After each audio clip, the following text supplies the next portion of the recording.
pemirsa, masih bersama saya Sandra Dwi, tentunya dalam dialog interaktif yang disponsori oleh Korean Hotel Merauke dan KCA Tela. Dan kita lanjut lagi ke pembahasan yang tadi nih Pak Charles pada langsung mengenai sirkuit di Kebun Coklat ya, belum ada namanya ya kalau tidak salah itu ya. Mungkin Pak Gerson pernah. Saya pernah ke sana, cuman untuk namanya sampai sekarang saya belum tahu namanya. Itu nanti kewenangan dari mana kalau boleh tahu?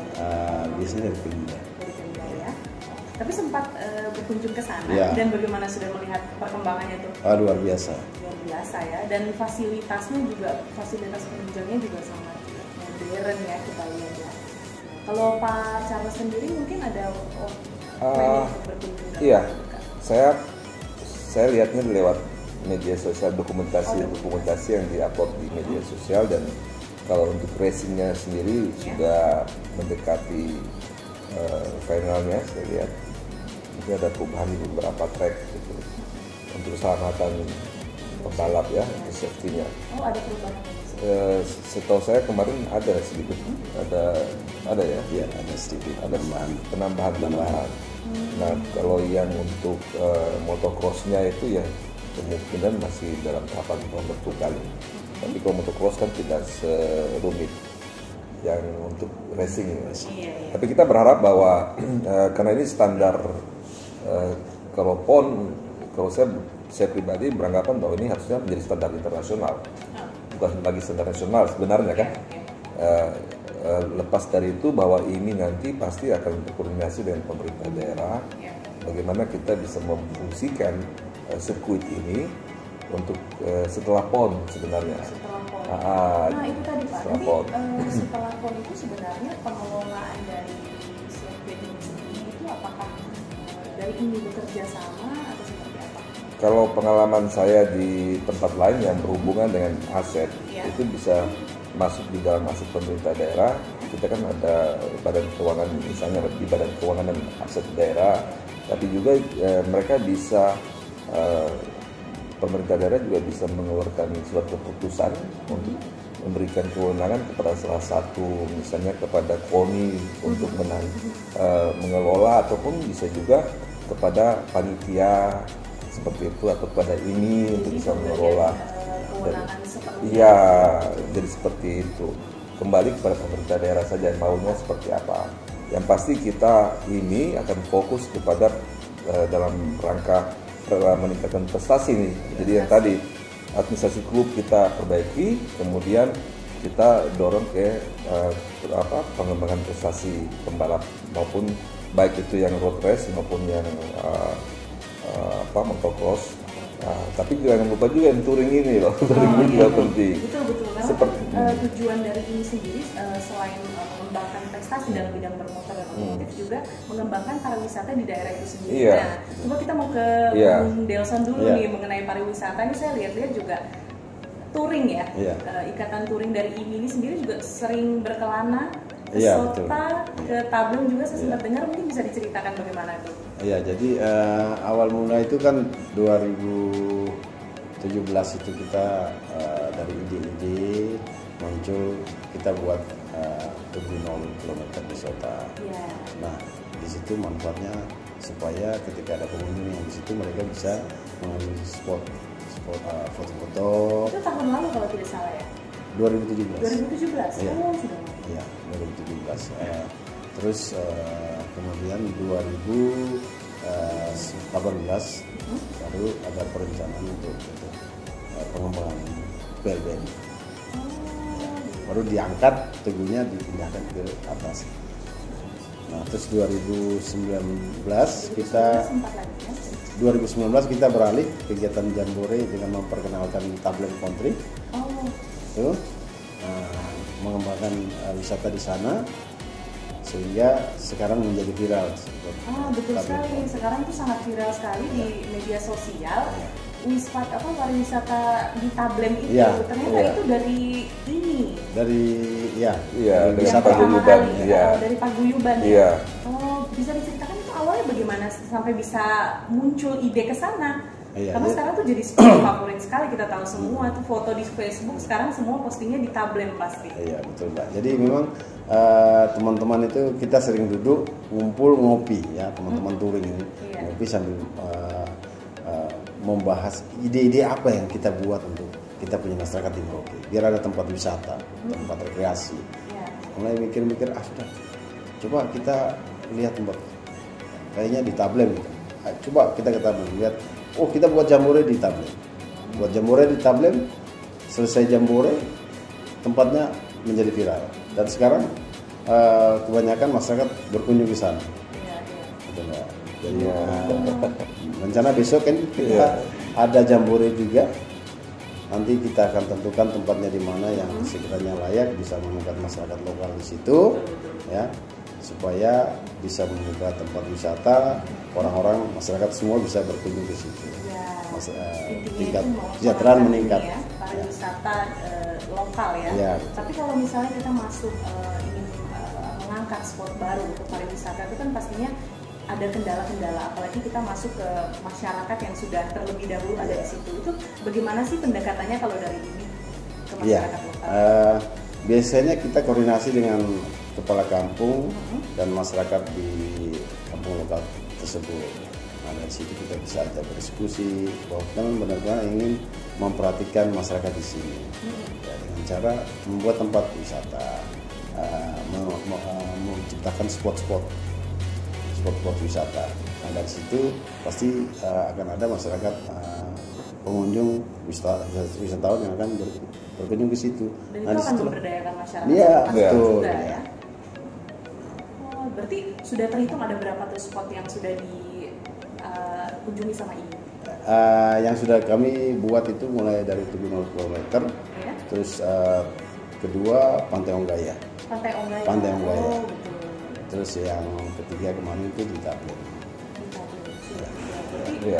Gimana Pak Charles melihatnya, tujuannya berarti sudah sangat terpenuhi sekali ya? Iya, jadi itu yang selama ini sepertinya terlupakan gitu.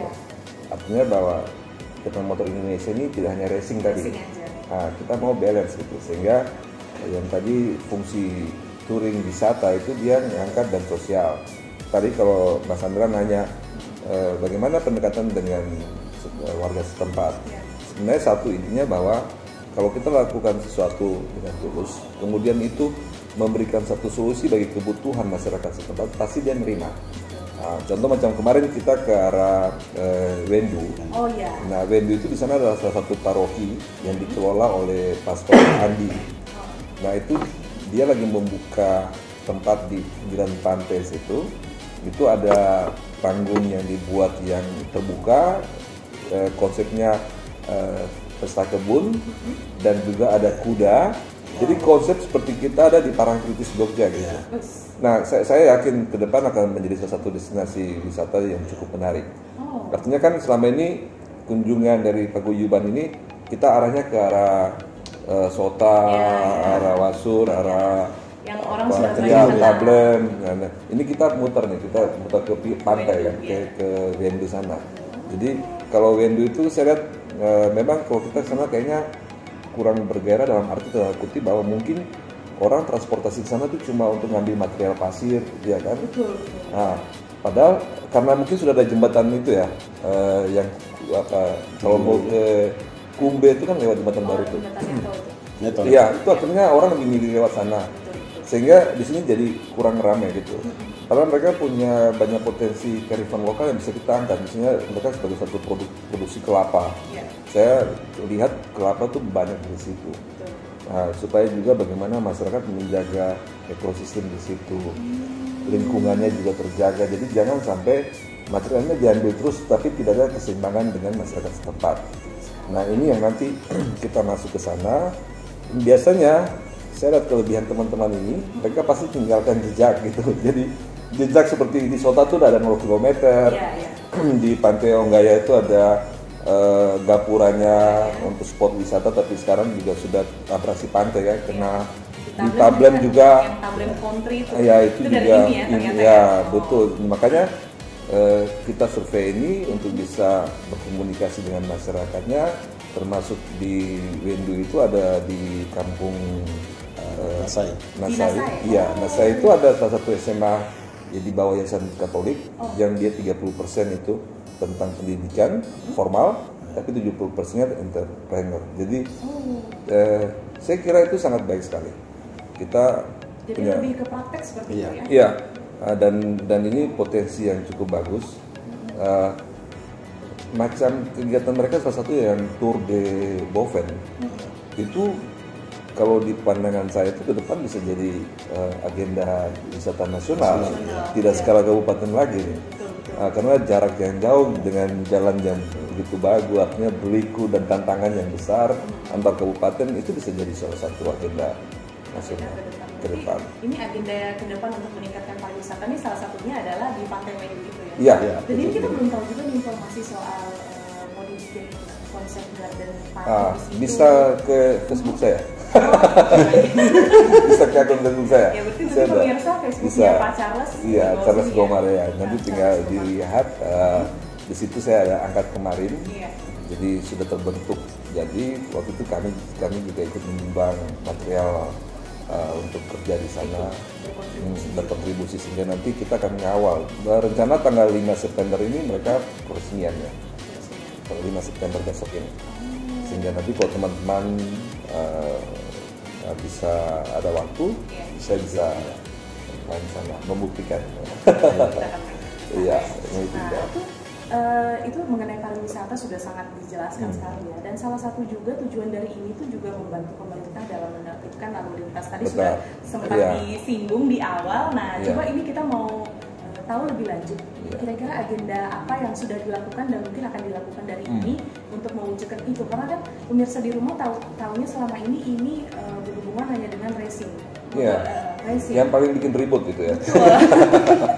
Kalau ada event-event racing, wah itu ini. Padahal kan tujuannya ada banyak gitu, ada meningkatkan pariwisata, sekaligus juga membantu pemerintah dalam menertibkan lalu lintas. Nah, boleh diceritakan mungkin agenda yang pernah dilakukan kalau dari Bung Nelson bagaimana? Iya, jadi tahun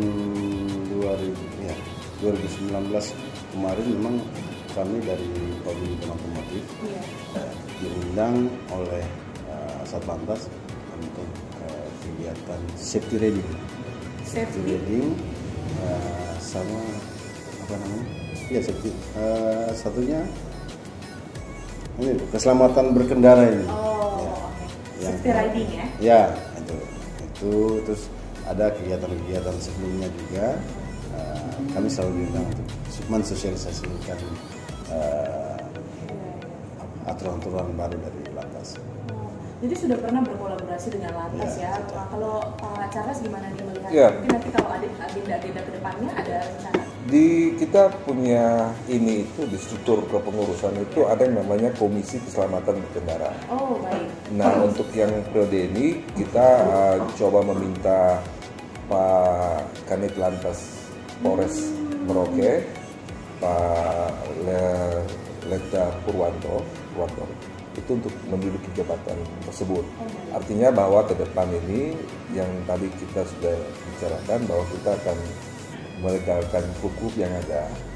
Kemudian klub-klub yang legal itu akan kita undang dan kita jadwalkan secara rutin. Itu ada sosialisasi dari tadi, tidak hanya dari Polantasnya, tapi dari misalnya rumah sakit, dari dinas kesehatan menyangkut dengan pertolongan pertama. Teman-teman kalau di jalan touring ada kecelakaan, nah itu kira-kira apa sih yang harus kita lakukan. Nah kemudian juga dengan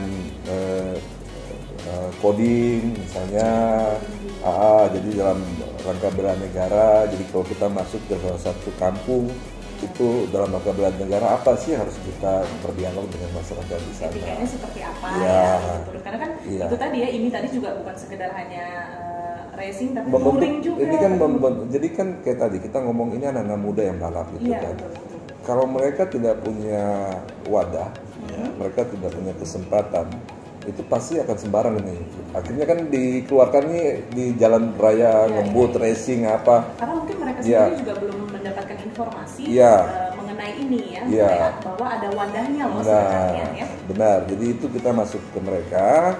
Kita memberikan kesempatan ya tadi kita harus ciptakan event supaya mereka bisa menunjukkan kemampuannya. Ada tempat latihan yang tadi kita punya sirkuit. Mereka pakai latihan di sana, tidak di jalan. Kemudian event kapan evaluasi. Jadi kalau kita melaksanakan kepengurusan ini Korwil ini bisa dilaksanakan dengan efektif sesuai dengan struktur kepengurusannya, maka sebenarnya pasti akan dengan sendirinya sangat enjoy sebenarnya. Karena sudah ada bagiannya masing-masing disebutkan. Iya. Jadi kapan sih kita saya coba dalam waktu 1 bulan ini saya sudah lakukan komunikasi, konsolidasi dengan teman-teman dari komunitas motor yang ada untuk bagaimana kita mengevaluasi ke belakang, apa mungkin yang belum dilakukan, yang sudah yang bagus kita pertahankan, yang belum kita perbaiki, dan itu sangat bermanfaat sekali. Dan hampir dari beberapa kali pertemuan ini hampir sudah sekitar 30-an anggota yang sudah cetak KTA-nya. Kita akan bahas lagi lebih lanjut, tapi setelah pesan-pesan yang berikut ini, pemirsa tetap bersama kita dalam Dialog Interaktif.